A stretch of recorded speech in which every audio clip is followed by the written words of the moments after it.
Bienvenidos a un segmento más de Presidenciales. Hoy estará junto con nosotros Javier Herbas. Muy buenos días, Henry Andrés y Diego, encantado de tener este diálogo y que hagamos esa política de diálogo, de plantear ideas, de plantear propuestas. Gracias, Javier, por estar aquí. Bienvenido una vez más. Estamos realmente preocupados por el tema de la inseguridad. Se viene el debate presidencial y ahora justamente queremos escucharte a ti. ¿Qué es lo que Javier Herbas tiene? ¿Qué es lo que propone para combatir la inseguridad? Y primero déjame decirte, cuando hablas del debate, yo sí siento pesar como ecuatoriano. Mira cuántas instituciones han querido armar debates. Te hablo, y nosotros hemos aceptado todos, desde la academia, la Universidad de San Francisco, la Universidad Internacional del Ecuador, la Universidad Central. Ayer justo me confirmaron que yo no va a haber, por falta de quórum. Periodistas, Ecuavisa, una cantidad de instituciones que buscaban hacer debate y que lamentablemente quienes aspiramos a ser autoridad, no puedas compartir tus ideas y te las quedes para ti mismo y perdemos todos. Nosotros hemos aceptado todos los debates, pero tristemente todos han cancelado, excepto el que es obligatorio. Eso te digo, me da pesar como ecuatoriano, porque entonces solamente vas a estar en lo que es obligatorio, cuando de hecho el Ecuador necesita un gobierno extraordinario. Por eso hablamos de rescatar al Ecuador, SOS, como esa llamada de auxilio, seguridad, obras emergentes, salud. Gracias por tu intervención, Javier. Pero, ¿cuál es el plan que tienes para la inseguridad? Cosas de alto impacto y de corto plazo, te puedo mencionar 4. Primero, con la Policía Nacional, devolverle institucionalidad y también dignidad a los servidores policiales. Segundo, militarizar puertos marítimos y aeropuertos internacionales. Tercero, fuerza de tarea conjunta en algunas provincias en donde ya se perdió el control del Estado y quien controla y ejerce la soberanía es el crimen organizado, pero ¿con qué fin? Con el fin de hacer programas sociales. Y cuarto, cortar plenamente la comunicación al interior de las cárceles. ¿Y cómo piensa usted cortar la comunicación dentro de las cárceles? Es muy complicado. La tecnología te lo permite, Henry Andrés. O sea, eso más bien uno se sorprende cómo es que no lo hacen. Es que te permite hacer la comunicación y tú podrás decir, bueno, ¿qué pasa si es que meten por debajo de cuerda un celular? Bueno, para eso están las operadoras telefónicas que operan en el Ecuador. Ese es el punto. La tecnología te permite georreferenciar cualquier llamada. Es posible.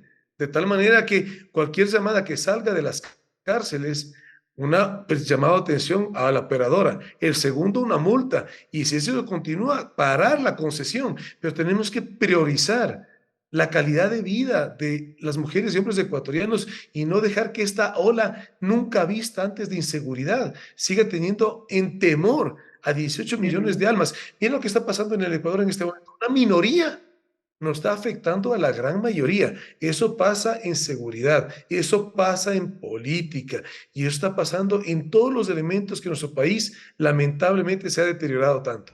Tu plan es SOS, seguridad, obras emergentes y salud. ¿Cuáles son esas obras emergentes que hoy necesita el país? Relacionadas plenamente con la corriente del Niño. Estamos ya viviendo la corriente del Niño en donde el efecto más fuerte se espera que sea en noviembre y diciembre. Y cuando te digo que lo estamos viviendo ya, porque hace alrededor de 2 semanas el cantón Flavio Alfaro estuvo inundado ya con medio metro de agua. Entonces, esto es básicamente vialidad. No podemos dejar en abandono a comunidades porque se pierde la vialidad. Tenemos una gran cantidad de maquinaria aquí en el Ecuador, maquinaria pesada. Está aquí en el país porque se hizo una gran obra vial en el Ecuador hace unos años. Esa maquinaria está aquí, depreciada. Hay que activarla y ponerla a trabajar, tanto para mejorar la capa asfáltica como para limpiar cunetas y también fundamentalmente limpiar drenajes para cuando venga el efecto del niño no afecte tanto como lo que va a afectar si no hacemos eso. Ok, como tú eres agrónomo, ¿qué planteas con el sector agrícola? Henry, yo soy ingeniero de producción agroindustrial y los planes para agricultura es darle la relevancia que necesita. porque lamentablemente en nuestro país se habla de agricultura en campañas electorales y luego nuevamente en abandono. ¿Qué puedes hacer? Y nuevamente aquí, cuando yo te hablo de corto plazo y alto impacto, son esos elementos dentro de las soluciones integrales, porque los problemas que estamos viviendo en el Ecuador son estructurales. Ujú. La agricultura es ese sector de la economía junto con el emprendimiento y la construcción que tienen la capacidad de una inmediata reactivación, que es lo que necesita el país. Y en agricultura, política de semillas, acceso al crédito con la banca pública, mercados internos y externos y recuperar los colegios agropecuarios. Perfecto, Javier. Ahora vamos a pasar al bloque de educación. ¿Cuál es el plan que tienes para mejorar el sistema educativo? No, cosas que puedes hacer nuevamente en menos de 6 meses, cambiar la masa curricular. Primero en la educación básica, necesitamos regresar a tener cívica, moral y ética para que nuestros niños se formen en una sana convivencia. En la educación de bachillerato, hay que recuperar los bachilleratos Ujú. tecnológicos. En el Ecuador estamos graduando en promedio 300.000 bachilleres al año y solamente existen 90.000 cupos en universidades públicas y privadas. Dejamos a 210.000 en abandono. ¿Qué tenemos que hacer? Que no estén en abandono a través de los colegios tecnológicos, por ejemplo, colegios agropecuarios.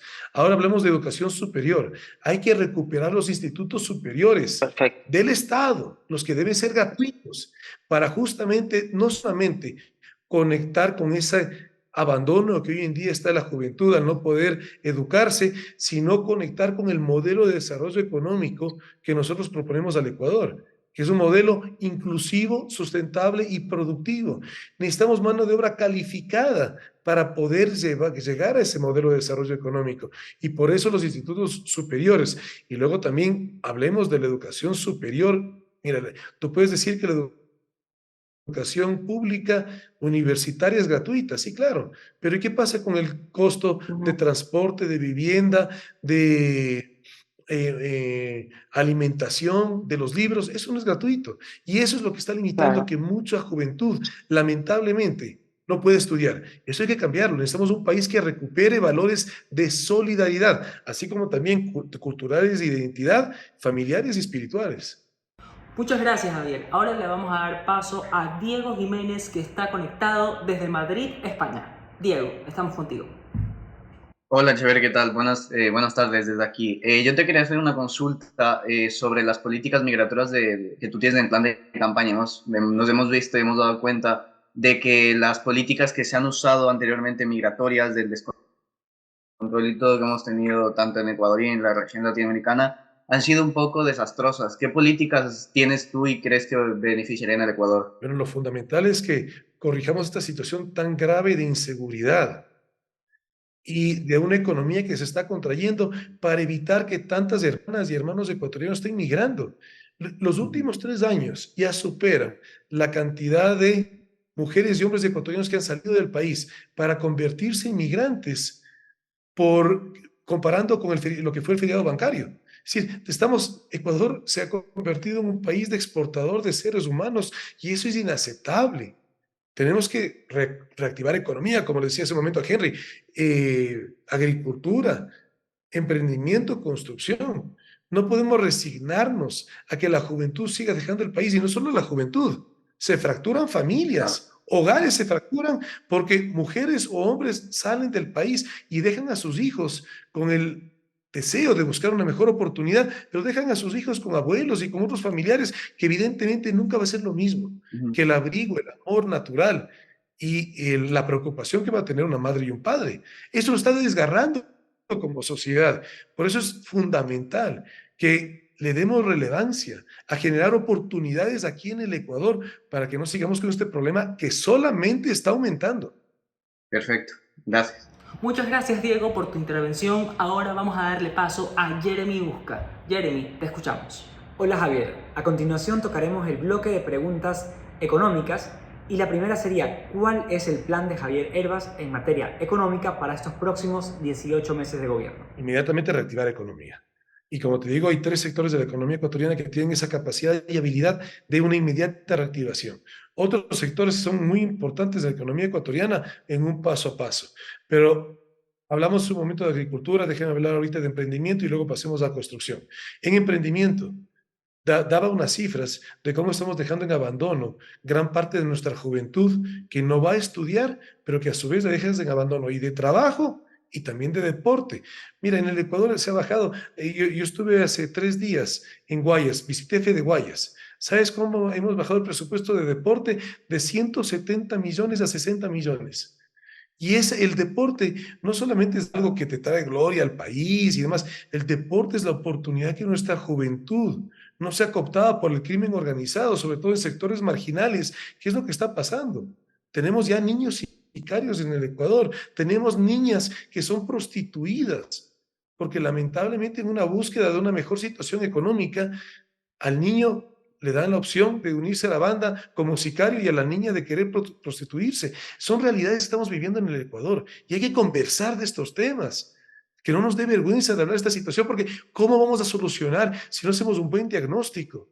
Yo estuve también hace 16 días en Ciudad de Dios, un barrio pero abandonado de nuestro Ecuador. O sea, te digo de verdad, te desgarra ver lo que tú ves ahí. Entonces, reconectando con la pregunta que tú mencionas, Jeremy, necesitamos reactivar economía de manera urgente.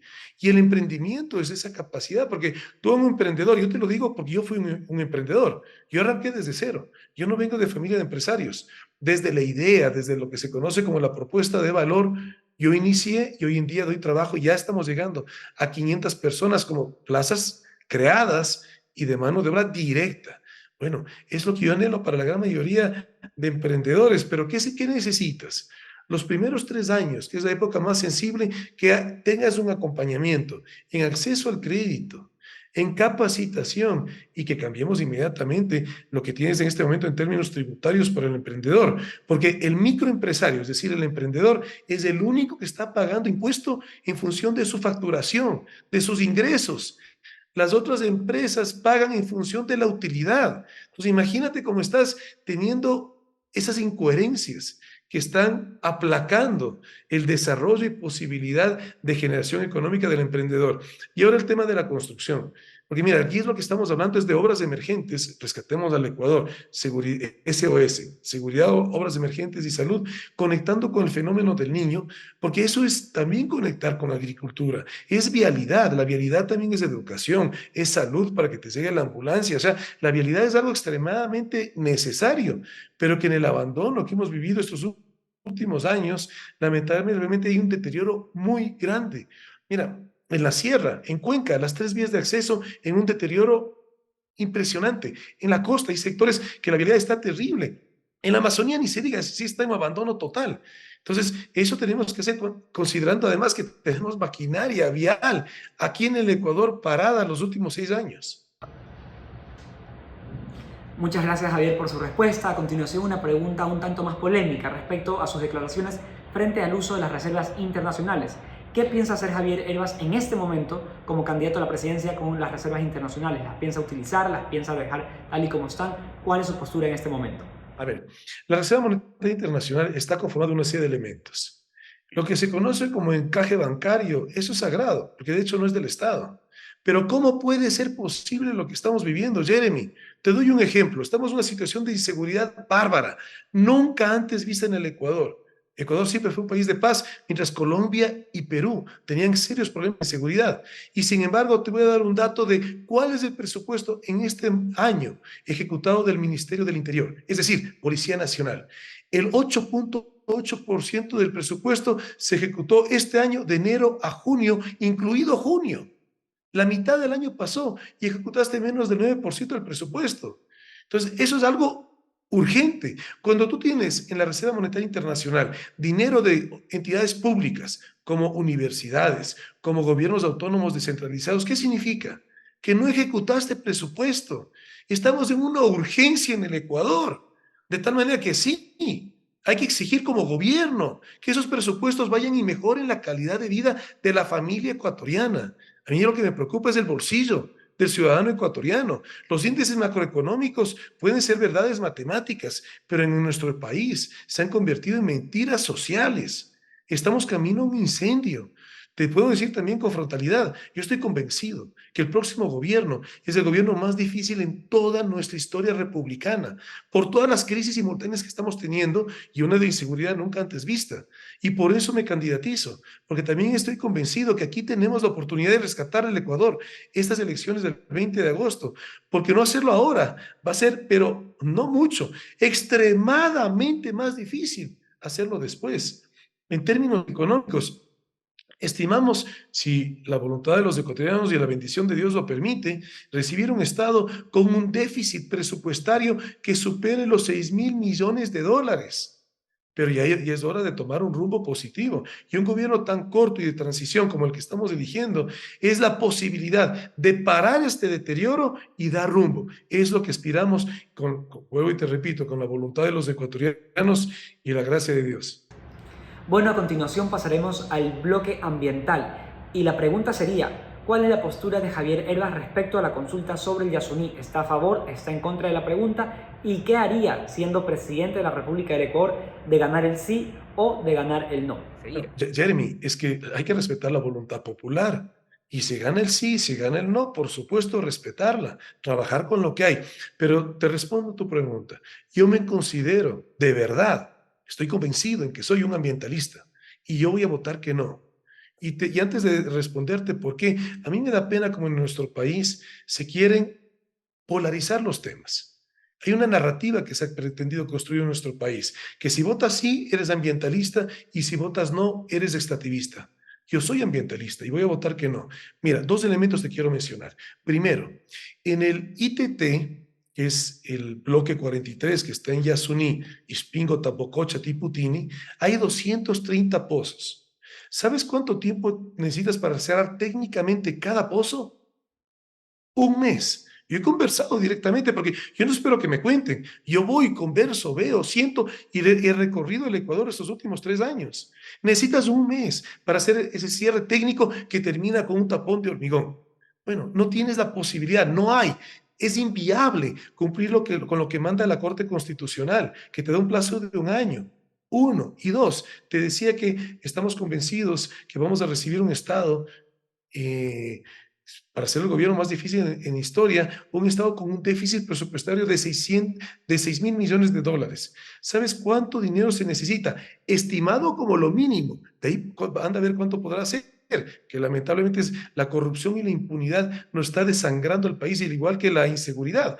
Pero se estima 460 millones de dólares. Cada vez que pasa eso en nuestro país, termina siendo mucho más alto. ¿De dónde van a salir esos recursos? Entonces, ¿qué es lo que va a pasar? El mayor daño ambiental va a ser dejar esos pozos en abandono, que no se perfore un solo pozo más en el ITT, en el Yasuní, pero el daño ya nos lo hicieron. Y dejar esos pozos en abandono, eso va a ser un daño mayor. Y por eso voy a votar yo no, respetando, por supuesto, la opinión de todos los demás ecuatorianas y ecuatorianos que somos hermanos. Y que al final del día yo soy dueño de un solo voto. Javier, muchísimas gracias por tu tiempo. ¿Algún mensaje que quieras dar a los jóvenes? Por supuesto. Miren, yo sé que estamos pasando una situación muy difícil como país, como lo reitero, nunca antes vista, pero estoy convencido, como ecuatoriano, como alguien que salió desde cero, que cuando los ecuatorianos nos unimos somos invencibles. Es hora de superar la polarización de la política. Es hora de dejar de pensar de refundar en nuestro país cada 4 años. Es hora de, en unidad, y entendiendo que la diversidad es parte de la riqueza del país. Yo tengo una mujer extraordinaria como binomio que la escogí yo, una mujer líder indígena quichua, Luz Marina Vega. Les invito a que puedan conocer la historia de vida de ella, pero fundamentalmente también lo que les invito es que revisen nuestro programa de gobierno, lo pueden descargar de la página web y que no dejemos pasar esta oportunidad de darle rumbo positivo a nuestro país. Les agradezco muchísimo por este espacio y que sigamos todos esforzándonos porque realmente el país lo necesita y cada uno de nosotros lo necesitamos. Muchas gracias, Javier. Te deseamos la mejor de las suertes. Esto fue Hablemos de Política.